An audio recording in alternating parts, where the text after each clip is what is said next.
गांव के एक छोटे से कस्बे में, जहां कच्ची गलियों में धूल उड़ती थी और शाम होते ही चौपालों पर लोग जमा हो जाया करते थे, वहीं रहती थी गौरी।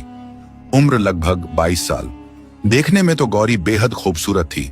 बड़ी बड़ी आंखें, गोरा रंग और बातों में एक ऐसा जादू कि कोई भी पहली मुलाकात में उसके मोहपाश में बन जाए। लेकिन इस सुंदरता के पीछे एक ऐसा राज छुपा था जिसे बहुत कम लोग जानते थे। गौरी का परिवार सालों से ठगी और धोखाधड़ी करता आया था। उसका पिता कभी ताश के खेलों में लोगों से पैसे ऐंठता, तो कभी शादी ब्याह में दलाली करके रिश्वत खाता। माँ ने बचपन से ही गौरी को सिखा दिया था कि इस दुनिया में किसी पर भरोसा मत करना, पैसा ही सबसे बड़ा भगवान है। गौरी ने अपनी जिंदगी में सच्चा प्यार कभी देखा ही नहीं था। उसके लिए रिश्ते, शादी, मोहब्बत सब बस एक दिखावा था। उसने हमेशा सुना था कि औरत की सुंदरता ही उसका सबसे बड़ा हथियार है, और इसी हथियार से उसने अपने परिवार के लिए कई बार कमाई भी की थी। अब की बार परिवार ने एक बड़ा खेल खेलने की योजना बनाई। गांव के पास वाले कस्बे में अरुण नाम का एक युवक रहता था। अरुण एक साधारण सरकारी क्लर्क था। तनख्वाह भी ठीक ठाक थी, और सबसे बड़ी बात, भोला इतना कि लोग मजाक में कहते, अरुण को अगर कोई कह दे कि चांद आंगन में उतर आया है तो वो बिना देखे मान लेगा। अरुण का परिवार अमीर तो नहीं था, लेकिन ईमानदार और सीधा साधा जरूर था। अरुण की मां हमेशा चाहती थी कि उनके बेटे की शादी किसी संस्कारी, शांत और सुंदर लड़की से हो, और बस यही कमजोरी गौरी के परिवार को अपने खेल के लिए सबसे सही अवसर लगी। गौरी के पिता ने अरुण के घर रिश्ते की बात पहुंचाई। उन्होंने गौरी की तस्वीरें दिखाई, उसके बारे में झूठ मूठ की कहानियां गढ़ी। बहुत सीधी सादी लड़की है, घर का काम करती है, कभी ज्यादा बोलती तक नहीं। अरुण की मां तस्वीर देखते ही पिघल गई। गौरी की सुंदरता ने उन पर गहरी छाप छोड़ दी थी। लेकिन दूसरी तरफ गौरी जब अरुण का नाम सुनती तो उसे हंसी आती। अरे, ये तो वही है जो मंदिर में घंटों पूजा करता है और किसी से आंख मिलाकर बात तक नहीं करता। इसको तो ठगना बहुत आसान होगा। गौरी के लिए यह शादी कोई नया रिश्ता नहीं थी, बल्कि एक सौदा था। उसने तय कर लिया था कि शादी होते ही वह अरुण से पैसे, गहने और घर का मालिकाना हक धीरे धीरे हथिया लेगी, और फिर या तो अपने मायके लौट जाएगी या किसी और जगह नया खेल शुरू कर देगी। लेकिन अरुण की मासूमियत और परिवार की भलमनसाहत उसे कभी कभी चुभ जाती थी। वह सोचती, इतने सीधे लोग भी दुनिया में हैं, इन्हें तो लोग पल में लूट सकते हैं। चलो, यही तो हमारे लिए सही शिकार है। इधर अरुण को जब गौरी का रिश्ता बताया गया तो उसके कान लाल हो गए।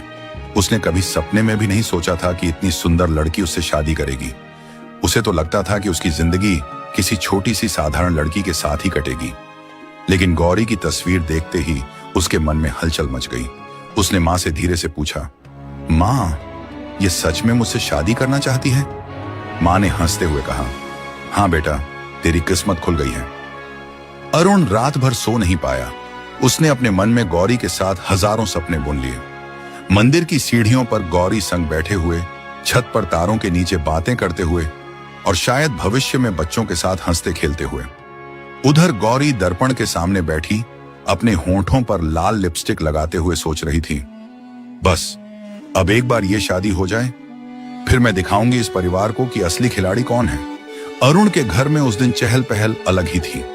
गली के कोने से लेकर आंगन तक रंग बिरंगी झालरों और कागजी फूलों से सजावट की गई थी। रिश्तेदार, पड़ोसी सबने मिलकर घर को एक उत्सव स्थल बना दिया था। अरुण की मां की आंखों में चमक थी, आज मेरे बेटे का घर बस जाएगा। दूसरी तरफ गौरी भी दुल्हन बनी तैयार थी। लाल जोड़े में सजी, माथे पर बिंदी, हाथों में चूड़ियां और चेहरे पर नकली शर्म। सब देखकर लोग दंग रह गए। कोई सोच भी नहीं सकता था कि इस सुंदर चेहरे के पीछे क्या खेल छुपा है। गौरी के मन में बार बार एक ही ख्याल घूम रहा था, बस अब ये शादी हो जाए, फिर मेरे लिए इस घर की तिजोरी और गहनों के दरवाजे खुल जाएंगे। बारात जब गौरी के दरवाजे पहुंची तो ढोल नगाड़ों की गूंज से पूरा माहौल हिल उठा। अरुण घोड़ी पर बैठा सहमा सहमा सा लग रहा था। दोस्त हंसी ठिठोली कर रहे थे, लेकिन उसके चेहरे पर केवल संकोच और भीतर की खुशी झलक रही थी। उसने कभी सोचा भी नहीं था कि इतनी सुंदर दुल्हन उसकी किस्मत बनेगी। मंडप में जब दोनों आमने सामने बैठे तो गौरी ने पहली बार अरुण को गौर से देखा। भोला भाला चेहरा, भरी आंखों में श्रद्धा और होठों पर हल्की सी मुस्कान। उसने सोचा, ये कितना आसान शिकार है, मुझे बस थोड़ी मिठास दिखानी होगी और ये सब कुछ मेरे हवाले कर देगा। पंडित के मंत्र गूंजे, अग्नि के फेरे शुरू हुए। हर फेरे के साथ अरुण ने मन ही मन प्रण किया, मैं इसे जीवन भर खुश रखूंगा, चाहे कैसी भी कठिनाई क्यों ना आए। दूसरी तरफ गौरी मन ही मन हंस रही थी, मुझे खुश रखने के लिए ही तो तेरा सब कुछ चाहिए अरुण। आखिरकार शादी संपन्न हुई।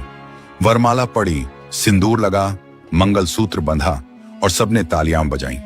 अरुण की मां रोते रोते बोली, लक्ष्मी घर आ गई है।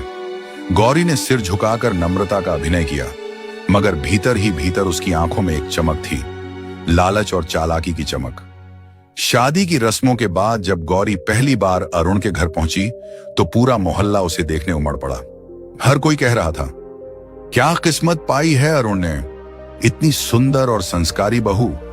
अरुण गर्व से मुस्कुराता रहा, लेकिन गौरी के मन में केवल यही चल रहा था, इन सबको मूर्ख बनाने में कितना मजा आएगा। पहली रात जब दोनों अकेले कमरे में बैठे तो अरुण का दिल धड़क रहा था। उसने हिचकते हुए कहा, गौरी, मैं तुझे शायद कुछ खास ना दे पाऊं, लेकिन अपनी पूरी जिंदगी तुझे समर्पित कर दूंगा। गौरी ने शर्म का मुखौटा ओढ़ते हुए सिर झुका लिया, पर उसके भीतर से आवाज आई, जिंदगी, मुझे बस तेरे गहने, तेरी तनख्वाह और तेरे घर की चाबी चाहिए। अरुण, यहीं से नकली रिश्तों की डोर बंध गई। बाहर से सबको यह शादी सच्चे प्रेम और मिलन की लग रही थी, लेकिन हकीकत में यह एक खेल था, एक ठगी की शुरुआत। शादी को कुछ महीने बीत चुके थे। गौरी ने शुरू में कई बहाने बनाकर अरुण से पैसे निकलवाए थे। कभी मायके वालों का कर्ज, कभी गहनों का बहाना, तो कभी अपनी बनावटी तकलीफें। अरुण ने कभी सवाल तक नहीं किया। वह सोचता था कि पत्नी की खुशी ही उसका सबसे बड़ा धर्म है। गौरी के लिए यह सब एक खेल था, लेकिन हैरानी की बात यह थी कि जितनी बार वह अरुण को छलने की कोशिश करती, उतनी ही बार उसका दिल कहीं भीतर से कांप उठता। एक रात जब बारिश खिड़की पर टपक रही थी और हवा में ठंडक घुली हुई थी, अरुण ने धीरे से गौरी से कहा, गौरी, पता है, मैं बचपन से सोचता था कि मेरी पत्नी कैसी होगी। कभी सोचा नहीं था कि भगवान मुझे इतनी सुंदर और समझदार जीवन साथी देगा। तू मेरे लिए वरदान है। गौरी ने होंठ दबाए और आंखें फेर ली। उसके मन में ख्याल आया, काश ये सब सच्चा मान पाता, लेकिन मैं जानती हूं कि मैं इसे सिर्फ धोखा दे रही हूं। फिर भी अरुण की मासूम बातें उसके दिल में अजीब सी हलचल छोड़ गईं। दूसरे दिन जब गौरी बीमार पड़ी तो अरुण ने छुट्टी लेकर पूरा दिन उसकी सेवा की। उसने खुद खिचड़ी पकाई, दवा लाकर दी और रात भर उसके सिरहाने बैठा रहा। गौरी आधी नींद में अरुण को देखती रही। उसका मन कहता, ये आदमी पागल है, मैंने इसे धोखा दिया है और ये फिर भी मेरी इतनी परवाह कर रहा है। गौरी ने पहली बार अपने दिल में एक टीस महसूस की। बचपन से उसने रिश्तों को सिर्फ सौदा माना था, लेकिन अब एक अजीब सा खालीपन उसे कचोट रहा था। क्या वो भी कभी किसी को सचमुच अपना मान सकती है? एक शाम पड़ोस की औरतें गौरी से कहने लगीं, तू कितनी किस्मत वाली है, ऐसा पति बहुत कम मिलता है। अरुण तो तुझे हाथों की रानी बनाकर रखता है। गौरी ने मुस्कुराकर सिर हिलाया, मगर भीतर कहीं उसकी आंखें भर आईं। धीरे धीरे अरुण का अपनापन उसके नकली मुखौटे पर चोट करने लगा। हर झूठ के बाद जब अरुण भरोसे से मुस्कुराता तो उसे लगता कि जैसे किसी ने उसके दिल में कांटा चुभा दिया हो। गौरी अब अक्सर रात को जागकर सोचती, क्या मैं वाकई इतनी पत्थर दिल हूं? जो आदमी मुझे टूट कर चाहता है, क्या मैं हमेशा उसे धोखा ही दूंगी? क्या मेरे लिए पैसे ही सब कुछ हैं, या फिर मुझे भी कभी सच्चे रिश्ते की जरूरत होगी? यहीं से उसकी दुनिया हिलने लगी थी। एक ओर उसका लालच था, दूसरी ओर अरुण का बेपनाह भरोसा, और इस भरोसे की दरारें अब धीरे धीरे उसकी नकली दुनिया को तोड़ रही थी। रात गहरी थी। हवेली के आंगन में दीपक की लौ टिमटिमा रही थी। बाहर अंधेरा, भीतर उजाला। यही स्थिति दुल्हन गुनगुन के दिल की भी थी। बाहर से सब कुछ सामान्य लग रहा था। एक नई दुल्हन अपने पति के साथ ससुराल में गृहस्थी बसा रही है, लेकिन भीतर एक तूफान था जो हर रोज उसकी आत्मा को झकझोर देता था। गुनगुन का दिल अब रोज दो हिस्सों में बढ़ने लगा था। एक हिस्सा जो अब भी उसी पुराने गिरोह का हिस्सा था, जहां उसे बचपन से यही सिखाया गया था कि दुनिया को ठगना ही असली कला है और शादी करना भी सिर्फ एक खेल है। वही गिरोह जिसके लोग हर रोज उसे संदेश भेजते, याद दिलाते कि अगली चाल चलनी है। लेकिन हिस्सा जो रोज अपने पति आदित्य की आंखों में सच्चा विश्वास देखता, उसकी नर्म बातों में प्यार महसूस करता और उस विश्वास को तोड़ने से डरने लगा। आदित्य रात में जब काम से थककर लौटता और बिना किसी शिकायत के मुस्कुराकर गुनगुन से कहता, तुम्हारे साथ बैठकर दिन की थकान ही मिट जाती है, तो गुनगुन के दिल में एक अजीब सी कसक उठती। वह सोचती, क्या यह वही आदमी है जिसे मैं ठगने आई थी? यह आदमी तो मेरे लिए अपना सब कुछ न्यौछावर करने को तैयार है। लेकिन तभी उसका मन उसे डांटता, मत भूल, तू यहां मोहब्बत करने नहीं आई है, तू आई है पैसा हड़पने। ये सब भावुकता सिर्फ कमजोरी है। अगर गिरोह को भनक लगी कि तू पिघल रही है तो तेरा अंजाम बहुत बुरा होगा। गुनगुन अक्सर आधी रात को उठकर खिड़की के पास खड़ी हो जाती, दूर आकाश में चमकते तारों को देखती और सोचती, क्या मेरा सच कभी सामने आएगा? अगर आदित्य को सब पता चला तो क्या वो मुझे माफ कर पाएगा, या फिर वो भी मुझे बाकी दुनिया की तरह ठगनी ही समझेगा? गिरोह का दबाव भी कम न था। एक रात उसे अपने पुराने साथी का खत मिला। गुनगुन, याद रख, तू वहां हमारे लिए गई है। तेरे पति का घर, उसकी दौलत, उसकी जायदाद, सब कुछ हमारा हक है। ज्यादा मोहब्बत की नाटकबाजी मत करना। अगला कदम जल्द उठाना, वरना हम समझेंगे तू हमसे गद्दारी कर रही है। यह खत पढ़कर गुनगुन का दिल सिहर उठा। उसे लगा जैसे उसका गला किसी ने पकड़ लिया हो। वह समझ गई थी कि अब वो दोहरी जिंदगी ज्यादा दिन तक नहीं जी पाएगी। लेकिन उसी रात जब आदित्य उसके पास बैठा और बहुत मासूमियत से बोला, गुनगुन, तुम्हारे आने से मेरे जीवन में जैसे नया सवेरा आ गया है। तुमसे पहले मैं सोचता था कि जीवन सिर्फ काम और जिम्मेदारियों का बोझ है, लेकिन अब लगता है कि जीवन में खुशियां भी हो सकती हैं। तुम मेरी सबसे बड़ी ताकत हो। उसकी आंखें भर आईं। पहली बार उसे लगा कि शायद मोहब्बत सिर्फ किताबों और कहानियों में नहीं होती, बल्कि सच्चाई में भी जी जाती है। गुनगुन के भीतर अब असली जंग शुरू हो चुकी थी। एक तरफ लालच, गिरोह का डर और उसकी पुरानी जिंदगी का काला सच, दूसरी तरफ पति का निष्कलंक प्रेम, विश्वास और वह अपनापन जिसकी तलाश शायद उसे हमेशा रही थी। अब सवाल यह था कि गुनगुन किस रास्ते को चुनेगी। क्या वह अपने गिरोह के आदेश का पालन कर पति को ठगेगी, या फिर अपने दिल की सुनकर सब कुछ दांव पर लगाकर उस आदमी का साथ देगी जिसने उसे बिना शर्त प्यार दिया। उसके दिल का तूफान अब अपने चरम पर था और यह जंग सिर्फ उसके भविष्य का नहीं, बल्कि उसकी आत्मा का भी फैसला करने वाली थी। एक तरफ गिरोह का दबाव दिन प्रतिदिन बढ़ रहा था, धमकी, दबाव और लालच के झूठे वादे। दूसरी तरफ उसका पति था जो बिना कुछ पूछे बस उसकी हर छोटी बड़ी जरूरत को समझ लेता था।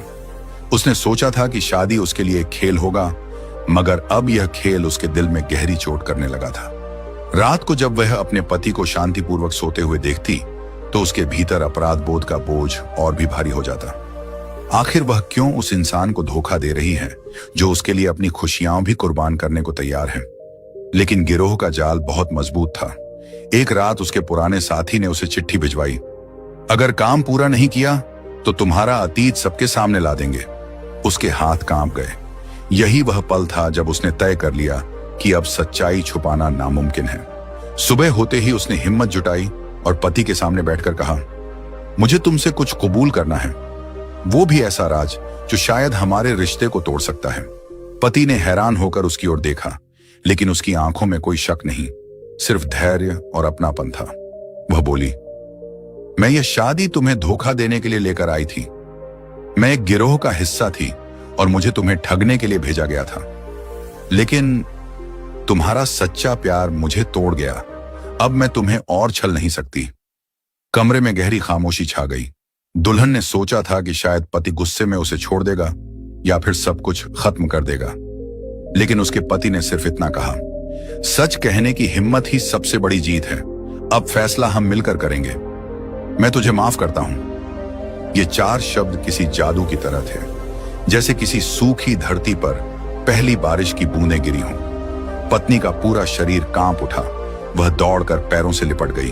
उसने रोते हुए कहा, मुझसे गलती हुई। मैं अपने भय और लालच में अंधी हो गई थी। मैंने सोचा था कि सब कुछ संभाल लूंगी, लेकिन अपनी ही आत्मा को खो बैठी। क्या तू सच में मुझे माफ कर सकता है?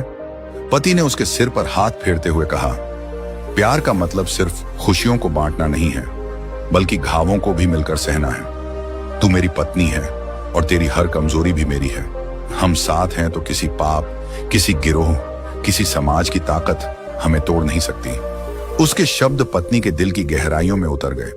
अपराध बोध की जो आग उसे अंदर ही अंदर जला रही थी, वह धीरे धीरे बुझने लगी। अब वह सिर्फ एक दोषिणी नहीं थी, बल्कि एक औरत थी जिसे फिर से जीने का हक मिला था। उनके बीच एक ऐसा सन्नाटा पसर गया जिसमें शब्दों की कोई जरूरत नहीं थी। दोनों की आंखें बोल रही थीं, गिले शिकवे पिघलते गए और दिल फिर से एक हो गए। पति ने धीरे से उसका चेहरा अपनी हथेलियों में थामा और कहा, अब अतीत को वहीं छोड़ देते हैं। हम दोनों का भविष्य यहीं से शुरू होता है। पत्नी ने उसकी बाहों में सिमटते हुए महसूस किया कि उसका दिल अब हल्का हो गया है। अपराध बोध की जगह विश्वास ने ले ली थी, डर की जगह सुरक्षा और दूरी की जगह नजदीकी ने।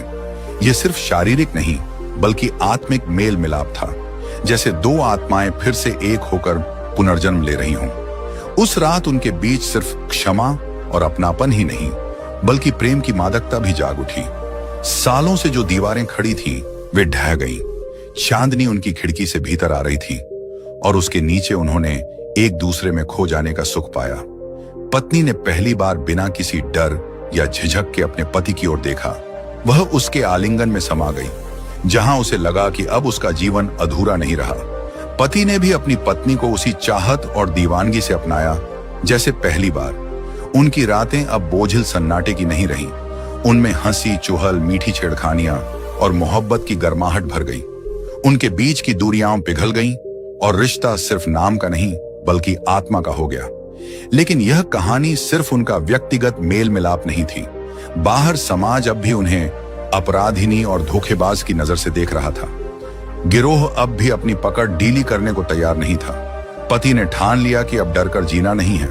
उसने समाज के सामने खड़े होकर कहा, अगर पत्नी की गलती थी तो मेरी भी उतनी ही है कि मैंने उसे अकेला छोड़ दिया। पाप उसका नहीं, परिस्थितियों का था। और अगर तुम उसे अपराधिनी कहोगे तो पहले मुझे भी उसी गिनती में रखना। उसकी दृढ़ता देखकर लोग सन्न रह गए। धीरे धीरे समाज की कठोर परतें टूटने लगीं। गिरोह जिसने कभी पत्नी को अपने शिकंजे में बांध लिया था, अब उनका साहस देखकर पीछे हट गया। जब पति ने पत्नी का हाथ थामकर खुलेआम कहा, यह मेरी रानी है और यही मेरा गर्व है, तो मानो पूरी दुनिया को संदेश मिल गया कि प्रेम किसी भी बंधन से बड़ा होता है। पत्नी का आंतरिक द्वंद्व अब समाप्त हो चुका था। कभी वह खुद को पापिनी मानती थी, कभी डर में जीती थी, कभी पछतावे में डूबी रहती थी। लेकिन अब वह आजाद थी। उसके पति का माफ करना सिर्फ शब्द नहीं था, वह उसकी आत्मा की बेड़ियां तोड़ चुका था। अब उसे एहसास हुआ कि इंसान की सबसे बड़ी शक्ति उसकी गलती नहीं, बल्कि गलती के बाद उठ खड़े होने की क्षमता है। और यह क्षमता उसे पति के प्रेम और क्षमा से मिली थी। समय बीता और उनके जीवन में हर दिन एक नई सुबह बन गया। उनके बीच सिर्फ प्यार नहीं, बल्कि गहरी मोहब्बत थी। रोजमर्रा के झगड़े भी अब उनकी नजदीकी को और गहरा कर देते। वे हंसते, गाते, झगड़ते और फिर एक दूसरे में खो जाते। उनकी रातें मादकता और अपनापन से भर गईं, जैसे जीवन ने उन्हें दूसरा मौका दिया हो। समाज भी धीरे धीरे उनके रिश्ते को स्वीकार करने लगा। लोग अब उन्हें पाप की नहीं, बल्कि पुनर्जन्मी प्रेम की मिसाल मानने लगे। अंतिम संदेश इस पूरी कहानी का निष्कर्ष यही था कि इंसान की सबसे बड़ी जीत बाहर की लड़ाइयों में नहीं, बल्कि अपने भीतर की लड़ाई में होती है। पत्नी ने अपने अपराध बोध से जीत पाई, पति ने अपने गुस्से और अहंकार को हराया, और समाज ने अपनी संकीर्ण सोच को छोड़कर प्रेम को स्वीकारना सीखा। अब उनके जीवन में सिर्फ प्रेम नहीं था, बल्कि वह मोहब्बत थी जो हर आंधी, हर तूफान, हर गिरोह और हर सामाजिक बाधा से बड़ी थी।